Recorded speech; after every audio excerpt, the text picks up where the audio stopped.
السلام عليكم متابعيني، شلونكم؟ شخباركم؟ إن شاء الله زينين. اليوم الفيديو روتيننا مختلف. اليوم نسوي حلويات الطاطلي.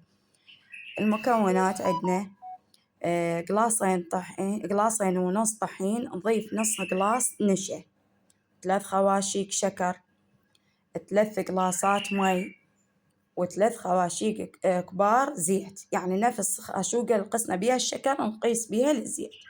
هسه هنا نجي نخلي بالجدرية 3 خواشيق زيت، شوفوا 3 ضفتهن. راح أخلي عليهن 3 خواشيق الشكر، أخلي 3 خواشيق الشكر أبدي أقلب بيه إلى أن الشكر يتكرمل، يعني يصير لونه مو يتكرمل طوخ، إلى بس يصير إلى شقار. لاحظوا هسه راح أخلي الشكر خليته أقلب بيه يصير لونه إلى شقار. أقرب لكم الكاميرا حتى تشوفون الخطوات. لاحظوا قلبت بيه أقلب إلى يصير لونه إلى شقار. اللهم صل على محمد وآل محمد. باع هاي الخطوات سووها خطوة خطوة إن شاء الله حتى تنجح عندكم. اللي يحبن يسوون شغلات يجربنها بنفسهن، أنا قاعدة أسوي لهن حافز. هنا تكرمل عندي الشكر. هاي لا تسوون هنا صكت لنا انطفت الكهرباء بين ما شغل السحب، هيك صارت عندي، بس راح تذوب بالمي، من أقول بالحرارة يا مي بالحرارة.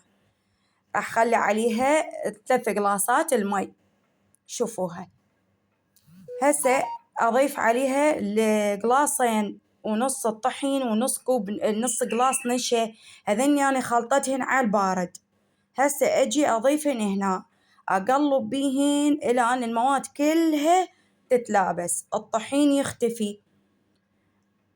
طفيت النار، راح أظل أقلب بيها على البارد حتى شنو من ما تصير تكتلات وتنفجر عندي بالتقلاه. هنا بعد ما بردت شوفوا العجينة شلونها ما شاء الله تخبل. أبدي أشكل بيها. هاي عندي أنا جت ويا كيس مال الطاطلي، كيس انشق بقت هاي، بس نسيت اسمها. تعرف اسمها؟ خل تذكرني اسمها بالتعليقات. التشكيلة مالتها هذا مقص عندي خاص للطبخ بنات، مو حسبالكم استخدمه بغير اشياء، هذا خاص لهاي الاكلات. التشكيلة حسب الحجم اللي انتو تردونها، حجمها كبير حجم صغير، مو ضروري المقاس. انا بعدين راح اعرف المقاس، راح اقوم انا اقصها بايدي. بس هنا جاي اشوفكم شلون استخدمها. ما يحتاج نجيب كيس مال طاطلي، اذا موجودة هاي موجودة عند ابو الحاجات، حاجة ب500 لو ب1000 دينار. ونسويها. اللي تحب تجرب هاي الشغلات، أنا وحدة من الناس اللي أحب أجرب الأكلات، وأنا تدرون الأقرباء علي يعرفوني أنا من وراء تجربة للأكلات. أنا احترقت، انفجرت الطاطلية، سويتها وصفة وانفجرت الطاطلية احترقت ايدي واحترق وجهي، وقالوا لي ما تتوبين؟ قلت لهم لا ما اتوب.